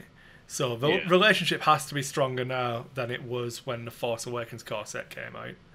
So maybe you'll get ships before the movie, and it'll just be a case of them being like the Force Awakens core set was, where it's Epsilon leader instead of a named pilot. Please don't do that. I was not a fan of that. Well, Omega leader. If that's your choices, you either let them do that and get extra ships, or want to wait until the movie comes out. So you're looking at waiting until December 2019 for the final, and then you're relying on them actually putting space battles in that. Yeah, it's a Star Wars film, so they will, but you would hope. Yeah. But you never know the way they're going. Right. But yeah, no, that does pose and we don't know where the saga films go from there. If they were to stop the saga films after episode 9, and those are the only ships we get for the First Order. Now, there is another spot for that one. There's a Resistance TV show that's going to be coming out, which is going to be the new cartoon. So there is going to be some new ships that are probably going to come out of that as well. Yeah, but you can take books from canon from the books that are coming out as well. There are other avenues you can explore. They've been allowed to create ships from nothing in the past in the Raider. Yeah, the Raider for X-Wing and then Epic. And then Battlefront 2, is it? In Battlefront 2? It is. Well, you see it in Battlefront 2, yes. So FFG have been allowed to create canon. So there's scope for that as well. So I wouldn't panic too much about the viability of a faction, because I don't think they're going to release a half-baked faction and go, this is a bit shit, but we're going to put it out anyway because cash monies give us it. Yeah. You know, well, that's a lot of the complaints that I've heard. Like, if there is complaints about those conversion kits, it's like, well, are they if they're going to release a $50 conversion kit for the First Order? Like, that's completely... So they've already said. I believe Andrew Navarro was on record, and maybe Alex, that it is going to be cheaper. I believe. I'm pretty sure. I'm willing to bet my journalistic reputation that is going to be cheaper because there isn't as much content. Well, and then you start bumping in. I mean, me being the fan of Epic that I am, you start bumping into weird things where you have a Resistance and a First Order that have no Epic ships. Obviously, the Epic ship for First Order is going to be a Dreadnought. Obviously. Of course. You're just going to drop it. And my fear is... I've heard that Resistance Epic ship is you don't even need to actually buy a model. You put your pilot card down, and then you take your pilot card off and remove your opponent's Epic ship. Just jump into Lightspeed. Yeah, it was at Lightspeed off the table, and yeah. That's awesome. I love it. All right, so I think we've kind of, we didn't really get super far on that one. No, but, I think, so we covered the feel of the new game with the faction split, stuff like that. I think for episode 2, we'll get into a bit more of a nitty-gritty of the mechanics, probably, because that was more Sean's nuanced opinion on that. It doesn't feel right on doing it without him, but no, you've definitely given me some points and counterpoints to really kind of mull over the next 2 weeks. I'm really kind of going to put some thought into that. Like, I felt that the Resistance and First Order were going to be held behind because they didn't have enough ships to kind of compete with the other factions, and unless they make Kylo like an amazing pilot that. They're not going to have that. So part of a design space I know that they spoke about with First Order and Resistance is pushing the Imperial and Rebel design space to the nth degree. The Imperials, compared to First Order, is going to be a bit more fanatical, is what he spoke about. But Resistance is supposed to be more like the Rebels on steroids. So you won't need as much to make as the points because they're supposed to be... You're looking at 40k reference, but the Primaris to the Space Marines. Yeah, that's the Custodes to the Grey Knight type. Well, and that's one of the other things. Like, I was talking to someone, and they're like, "Well, how is the T-70 going to feel any different than the T-65 when they basically made it the same ship?" I mean, the dial's a little different. But you've not seen a dial. We don't know. We don't know. So I would expect the dials might be pretty similar, but it'll probably have extra shields, extra hull. It might have 4 attack dice, but cost double the points. Right. More blue maneuvers, maybe, you know. Pose so yeah, no, Yeah. that's wow. That one got really deep. I mean, like, I've got some stuff to think about now that we've had. That's a good talk. Yeah, you and your narrow-mindedness, you just don't see the big picture. So to the counter to your argument, I don't see that Disney would allow them to do that.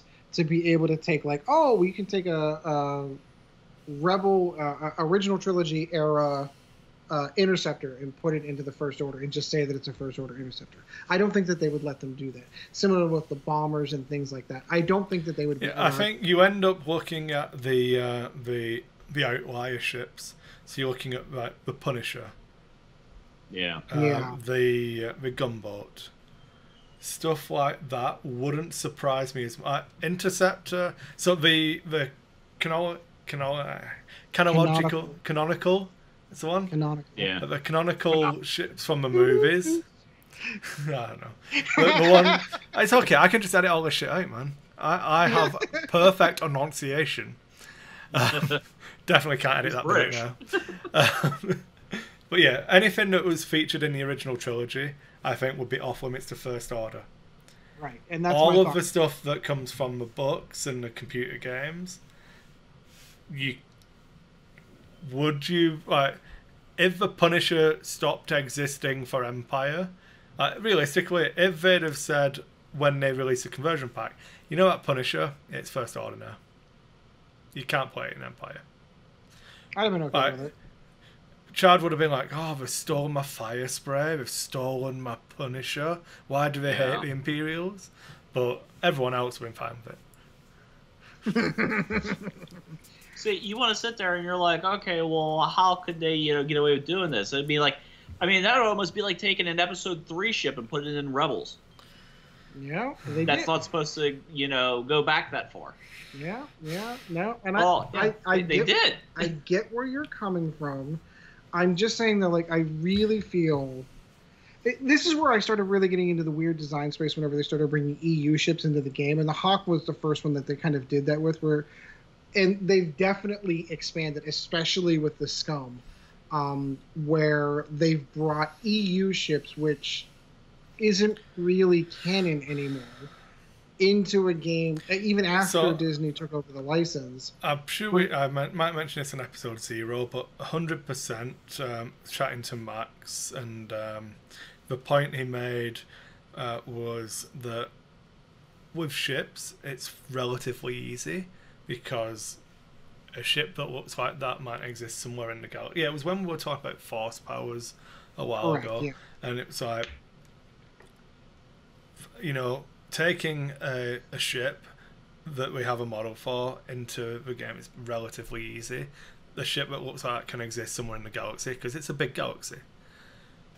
Named pilots is more of an issue. Yes. Jedi pilots or Force-sensitive pilots is a tier above that an issue. Yeah, but it was a huge issue. Yeah. So that's where we know we stand on the design space for moving stuff across. Mm. Yeah. So if they want to make a Winnebago with wings, they can. Yeah, because a ship like that might exist. Exactly. Lone Star. All right, that's a great place to go. We've gone off the track on that one. Didn't expect that conversation to go that direction, but I'm glad it did. It's given me a lot to think about. We're going to go ahead and move on to close out the show right after this. All right, so that's going to do it for tonight's show, our episode 1. I do want to thank you for joining us, either if you caught us on our podcast, which is audio only, or if you're checking us out on the DiceHate Productions YouTube channel. We're all waving at you and saying hello. Obviously, I want to thank everyone. I do want to thank my guests for being on the show, of course. Kris, always a pleasure. I know there's a few things you want to cover, so why don't you go ahead and drop off what you've got there, sir? Yeah, we covered a big chunk of it in the news, obviously, but it's always awesome to be doing this again. I think we're now on 8 weeks of doing this on our schedule. Like that. We're starting a trend. It's like a habit almost. So I'm feeling confident that we might stick with this one. I'm still really excited. I'm playing more 1.0 X-Wing than I have in a long time. I'm hyped Hopefully I don't get for punched 2.0. Next episode. So I'm really happy with it. I'm glad that some people seem to still be listening to us and enjoying it. make sure you do give us any feedback. I'll not steal Chad's thunder. Chad's little line on But that one. we're always happy for like constructive or even non-constructive feedback. My favourite one from the last YouTube episode was, so to be an X-Wing fan, you've just got to be a fat jerk. And I was like, well, one or the other. If you get both, it's a bonus. You get both, but... You know, so always happy for any criticism, whether it's constructive or not. Just make sure you've watched the video and give me a view, you know. We're also kind of open for content as well. So if you have a suggestion for a segment that you'd like to see, one of the things that we had heard that was a really cool idea was a review my list kind of thing, or a call-in style show. Not sure how we get the logistics for working that out, but if it's something you want to see, offer it up in the suggestion box as far as the comments in the YouTube channel, or shoot us an email. Chris will give us the email address here in a second, because I know he's got that set up. I don't have it set up yet. We're still running on info@dicehate.com at the moment, or you can message us on Facebook, but again, that's Chad's territory. Yeah. But what I was going to say was doing stuff like really give us feedback on what we're trying to do here. We're not trying to recreate Nova. We don't have Bob, Paul, Richard, all of those people who you know and love on the show anymore. It's supposed to be a different feel to the show. So make sure you let us know. We're trying to make it more about the X-Wing, less about us. We're going to have our 20 minutes of indulgence in our flight deck. And then after that, the main topics are going to be more about trying to recenter on X-Wing. So let us know what you think about that style of the show, and generally how we're doing and what you'd like more of, what you'd like less of. And just keep giving us feedback. We'll do our best to keep improving. Keep hassling us if you want us to pick up different types of RSS feeds, or where you want to be able to watch or listen to a show. I know people have been saying they really like watching it on YouTube. Other people are saying they're desperate for on Podbean. It's on SoundCloud at the moment. But just let us know and keep giving us feedback, and we'll do our best, and hopefully we'll keep enjoying it, and long may it continue. Absolutely. I forgot I did not do my titular line with you, Chad. My partner in crime and gaming, Chad. I'll let you go ahead and close out your end, my friend. Wow. I know. You're just dropping the ball. It just dawned on me as I was sitting here. I'm like, I didn't say it. It's the first time in going all the way back from years. It's episode 1. You never say. It's the first time I've let that slip by. I'm out of practice. We're working on it. We're getting back. So, my partner in crime and gaming, Mr. Brown, always good to talk to you. Always good to be here.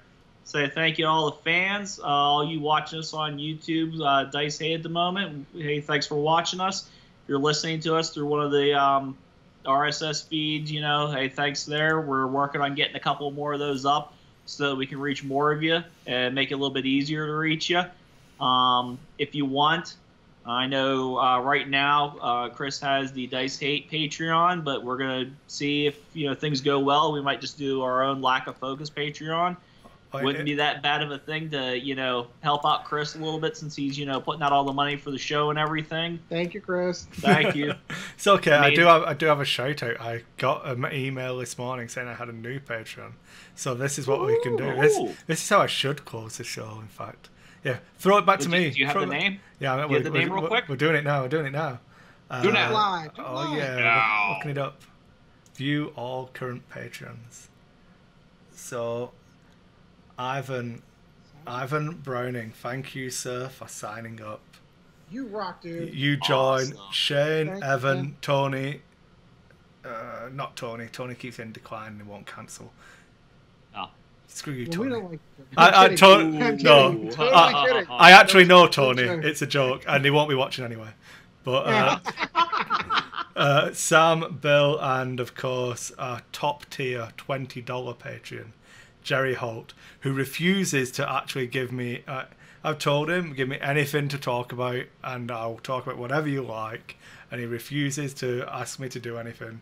He got the pleasure of spending a night in a hotel room with you. What else could he possibly I ask? suppose he has been on an episode of Nova Squadron Radio in the background waving. So He was. Yeah. Yeah, he was. Yeah. But hey, that's a really quick list he just went through. So if we can get some more people into that, like I said, if he gets one set up for lack of focus here, if we're seeing the support for it and all, hey, let's hope we get some big lists there. If you just want to kick a little bit in, that's fine. You don't have to kick in tons of money. You don't have to do the $20 one, but so the reward level is actually called "What the hell are you doing?" Like why are you actually giving? I'm gonna have to look it up. I named it. It nice. is just like what are you doing? Just don't give me $20. You're better off keeping it. But Jerry insists, and again, I know Jerry. He listens to lots of podcasts and is extremely excited to have us back. So excellent. We're happy to be back. Yeah. And hey, who knows if we get some money going, we can get out those nice like templates or tokens and stuff like that, and that's could be rewards we get in the future.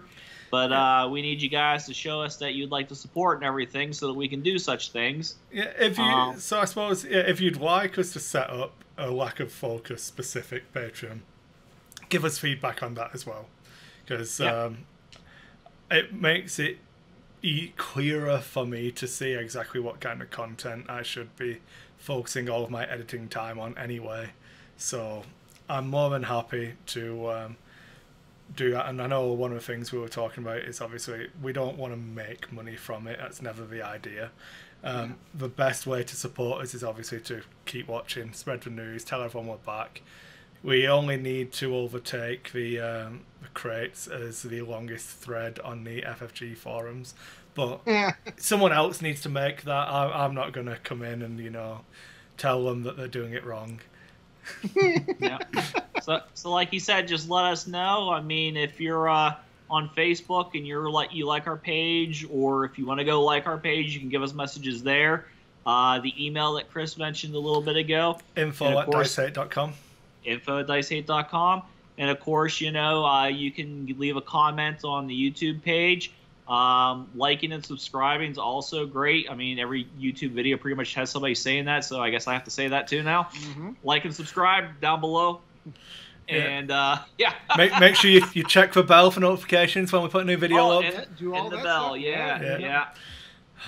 I hate Don't forget YouTube the so Facebook much. page. We have a break. Oh, did you? I said you leave a message on the Facebook page. Heck yeah. So if you're watching the video, it is at Lack of Focus Podcast on Facebook. You'll find us on there. You also need to let us know if you'd like to see us all on other forms of social media, because we were discussing this off last time, I believe. Yeah. About are we going to do like Instagram and Twitter and all of this stuff? Because I'm quite happy to put all of my social media stuff on there, and I have no problems with people reaching out to me. But Chad is definitely an introvert, so he might not want to, share his beard with everybody. I started an Instagram account because of like the cosplaying. A lot of people are like, where can I send you? Yeah, where can I send you these pictures? And I'm like, well, I got Facebook, and a lot of people are like, oh, I'm trying to steer clear of Facebook. So I'm like, I guess I'm gonna have to get one of these other things. So can share all these pictures. Right now, it's just a picture of me and my Bob Ross Deadpool, but it's there. It's a start. But so yeah, make sure you let us know if you want to see us on any other forms of social media. I suppose if we make an episode 2, I will set up an email address. It'll just be like a Gmail one for now. It's going to be in 2 weeks, episode 2. I mean, come on. I was going to close out with what we're going to talk about in episode 2. And if you'd like to see, like Ed not be on Craigslist on Facebook or on the internet, I mean, that's fine too, because we need to get him off there. He's being creepy about it. I'm only creeping for miniatures. That's all I'm creeping for. I swear. Anyway, all right, so for the longest closing in any show's history that we've done, we'll get to that one.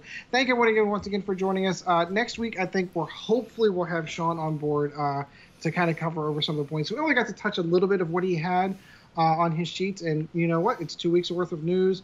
We'll get some games in. Hopefully I'm not getting punched next week by this guy.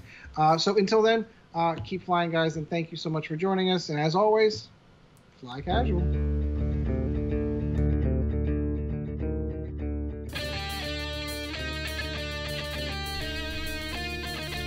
Thank you once again for joining the Lack of Focus X-Wing podcast. Check out DiceHate Productions for all the latest episodes, and we'll be looking forward to seeing you again next episode.